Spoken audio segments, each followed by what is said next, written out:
எல்லா தமிழ் மக்களுக்கும் வணக்கம். என் பேர் ஷீபா. வெல்கம் டு ஷீபா சமையல். இன்றைக்கி நம்ம வீட்டு சமையலில் டேஸ்டியான ஒயிட் சாஸ் பாஸ்தா தான் செய்ய போகிறோம், அதுவும் ஈஸியான மெத்தடில். ஃபஸ்ட்டு இந்த ரெசிபி பண்ணுறதுக்கு நம்ம பாஸ்தாவை வேக வச்சு எடுத்துக்கிடலாம். அதுக்காக 1 கப் அளவுக்கு பாஸ்தா எடுத்தோம் அப்படின்னா ஒரு 3 கப் அளவுக்கு தண்ணி வச்சுக்கோங்க. அதில் ஒரு அரை ஸ்பூன் அளவுக்கு உப்பும் 2 ஸ்பூன் அளவுக்கு எண்ணெயும் சேர்த்துக்கோங்க. இந்த எண்ணெய் சேர்க்கறதுனால அந்த பாஸ்தா ஒன்றோடு ஒன்று ஒட்டாமல் நல்லா வெந்து வரும். இப்போ தண்ணி நல்லா கொதி வர்ற சமயத்தில் நம்ம எடுத்து வச்சுருக்கிற அந்த பாஸ்தாவை இது கூட சேர்த்துக்கிடலாம். இப்போ இந்த பாஸ்தா எந்த அளவுக்கு இருக்குது உங்களுக்கு பார்த்தாலே தெரியும். இது நல்லா விரிஞ்சு வெந்து வரணும். இது ஒரு 10-12 நிமிஷம் ஆகும். சில வகை பாஸ்தாக்கள் பார்த்திங்கன்னா ஒரு 15 நிமிஷம் கூட ஆகும். இதை நம்ம கொலைய விட்டுறக்கூடாது.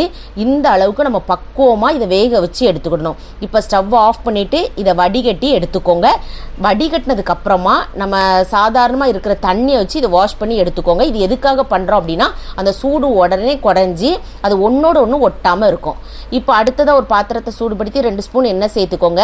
அதில் ஒரு 3 பல் பூண்டை பொடிசாக கட் பண்ணிட்டு சேர்த்துக்கோங்க. இதை நம்ம ரொம்ப கலர் மாற விட்டுறக்கூடாது. அதுக்கு தகுந்தபடி இதை நீங்கள் 1 நிமிஷம் நீங்கள் வதக்கி எடுத்திங்கன்னா போதும். அடுத்ததாக பார்த்தீங்கன்னா நான் இன்னைக்கு ஒரு பல்லாரி, அது கூட கொஞ்சம் பட்டாணி, ஒரு தக்காளி பழத்தை விதை நீக்கி சேர்த்துருக்கிறேன், ஒரு பச்சை மிளகாவையும் விதை நீக்கி சேர்த்துருக்கிறேன். நீங்கள் கேப்சிகம் சேர்க்கலாம், கார்ன் சேர்க்கலாம், கேரட்டோடு சேர்க்கலாம். இதெல்லாம் நல்லா பொடிசாக கட் பண்ணிவிட்டு சேர்த்துக்கோங்க. அதாவது சீக்கிரமாக வேகக்கூடிய காய்கறி இருக்கலாம், அதை மாதிரி சேர்த்துக்கிட்டிங்கன்னா நல்லாயிருக்கும். இப்போது இந்த காய்க்கு தேவையான அளவுக்கு உப்பு சேர்த்துக்கோங்க. நீங்கள் ஒவ்வொரு இடத்துலையும் உப்பு சேர்க்க முடிச்சுன்னா நீங்கள் பார்த்து பக்குவமாக சேர்த்துக்கோங்க.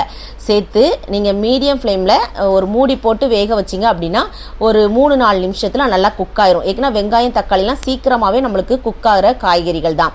இப்போ பார்த்தீங்கன்னா உங்களுக்கே தெரியும் எந்த அளவுக்கு நிறம் மாறாமல் நல்லா குக்காகி வந்திருக்கு பார்த்தீங்களா. இந்த சமயத்தில் நம்ம வேக வச்சிருக்கிற அந்த பாஸ்தாவை இது கூட சேர்த்துக்கிடலாம். பாஸ்தாவை நீங்கள் எந்த அளவுக்கு நல்லா பெர்ஃபெக்டான பதத்தில் வேக வச்சு எடுக்கிறீங்களோ அப்போ தான் அந்த அளவுக்கு தான் நம்மளுக்கு இந்த ரெசிபி சூப்பராக இருக்கும். இப்போ எல்லாத்தையும் நல்லா மிக்ஸ் பண்ணி எடுத்துக்கோங்க. நல்லா கலந்து விட்டதுக்கப்புறமா நீங்கள் ஸ்டவ் ஆஃப் பண்ணிவிட்டு இதை மூடி வச்சுருங்க. அடுத்ததாக நம்ம ஒயிட் சாஸ் ரெடி பண்ணிடலாம். அதுக்காக ஒரு பேனில் கொஞ்சம் பட்டர் சேர்த்துக்கோங்க. பட்டர் நல்லா உருகி வரவும் 2 ஸ்பூன் அளவுக்கு மைதா மாவு சேர்த்துக்கோங்க. அதாவது நான் 1 கப் 250 ml கப்பில் 1 கப் பாஸ்தா சேர்த்துருக்கனால 2 ஸ்பூன் அளவுக்கு மைதா சேர்த்துருக்கிறேன். மைதா அதிகமாக வேண்டாம். இதை சேர்த்துட்டு இந்த பட்டர்லேயே நல்லா குக்கார மாதிரி பார்த்துக்கோங்க. அதாவது அந்த மைதா மாவுடைய பச்சை வாசனை எல்லாமே நம்மளுக்கு நல்லா போகணும். அந்த அளவுக்கு குக் பண்ணி எடுத்துக்கோங்க. அடுத்ததாக இது கூட காய்ச்சி ஆற வச்ச பால் முதல்ல 1 கப் அளவுக்கு நான் சேர்த்துருக்கிறேன். சேர்த்துட்டு இதை நல்லா மிக்ஸ் பண்ணி எடுத்துக்கோங்க. திரும்பவும் இது பாலில் நல்லா பச்சை வாசனை போய் நம்மளுக்கு வெந்து வரணும். பாருங்கள், இந்த அளவுக்கு கொஞ்சம் கெட்டித்தன்மையாகும். இது கூட மீதி இருக்கிற அந்த 1 கப் பாலையும் நீங்கள் சேர்த்துட்டு நல்லா கலந்து விட்டுக்கோங்க. இதை நல்லா குக் பண்ணி எடுத்துக்கோங்க. நல்லா கொதி குக் ஆகட்டும். இப்போ அதனுடைய கன்சிஸ்டன்சியை காமிக்கிறேன் பாருங்கள். ரொம்ப களி மாதிரி கெட்டியாகவும் இருக்கக்கூடாது, அதே சமயத்தில் ரொம்ப தண்ணியாகவும் இருக்கக்கூடாது, நல்லா திக்காகவும் இருக்கணும். இந்த அளவுக்கு கன்சிஸ்டன்சியில் இருக்கணும், பார்த்துக்கோங்க.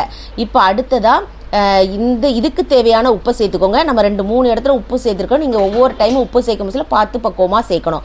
அடுத்ததாக 1 ஸ்பூன் அளவுக்கு சில்லி ஃப்ளேக்ஸ் சேர்த்துக்கோங்க. இது வேறு ஒன்றும் கிடையாது, வத்தலை நீங்கள் நல்லா வெயிலில் காய வச்சு பவுட்ரு பண்ணி வச்சுக்கிட்டீங்க. அதாவது லைட்டாக நத்தலை நறுங்கலமாக இது மாதிரி பொடி பண்ணி வச்சுட்டா நிறைய ரெசிபிக்கு நம்ம யூஸ் பண்ணிக்கிடலாம் இதை. அது கூடயே 1 ஸ்பூன் அளவுக்கு மிளகுத்தூள் சேர்த்துக்கோங்க. காரம்லாம் உங்களுக்கு தகுந்த மாதிரி நீங்கள் கூட்டி குறைச்சி கொஞ்சம் சேர்த்துக்கிடலாம். இப்போ இது எல்லாத்தையும் நல்லா ஒன்று போல் மிக்ஸ் பண்ணி எடுத்துக்கோங்க, கட்டிகள் இல்லாமல். இப்போ நம்ம ரெடி பண்ணி வச்சுருக்கிற அந்த காய்கறிகளையும் பாஸ்தா வச்சுருக்கலாம், அது கூட இந்த ஒயிட் சாஸை சேர்த்துக்கோங்க. சேர்த்து நல்லா ஒன்று போல் மிக்ஸ் பண்ணி எடுத்துக்கோங்க. இப்போ பாருங்கள் அந்த பாஸ்தா ரெசிபி எந்த அளவுக்கு நம்மளுக்கு பெர்ஃபெக்டாக வந்திருக்குன்னு. இதை ஆறுனதுக்கப்புறம் நீங்கள் சாப்பிட்டிங்கன்னா அந்த அளவுக்கு டேஸ்ட் இருக்காது. சூடாக இருக்கும் போச்சுலேயே இதை நீங்கள் பரிமாறிடுங்க. சின்னவங்கலேருந்து பெரியவங்க முடிய விரும்பி சாப்பிடத்தக்க வகையில் தான் இருக்கும். டைம் பாஸ் ஆகாத சமயத்தில் கண்டிப்பாக அந்த ரெசிபியை நீங்கள் ரெடி பண்ணி சாப்பிட்டு பார்க்கலாம். டேஸ்ட் ரொம்ப சூப்பராக இருக்கும். கண்டிப்பாக உங்கள் வீட்டில் இதே மெத்தடில் செஞ்சு பாருங்கள். செஞ்சு பார்த்து உங்கள் ஃபீட்பேக்கை கமெண்ட் பாக்ஸில் சொல்லுங்கள். வீடியோ பிடிச்சிருந்தா லைக் பட்டனில் தம்ஸ் அப் கொடுத்துருங்க. தம்ஸ் அப் கொடுத்த கையோடு உங்கள் ஃப்ரெண்ட்ஸ் ஃபேமிலியோடு ஷேர் பண்ணிடுங்க. ஃபர்ஸ்ட் டைம் வியூவராக இருந்தால் சப்ஸ்கிரைப் பண்ணி சப்போர்ட் பண்ணுங்கள். நான் இன்னொரு வீடியோவில் இன்னொரு வித்தியாசமான சுவையான மனமான ரெசிபியோடு நான் உங்களை சந்திக்கிறேன். அது வரைக்கும் டாடா பாபாய்.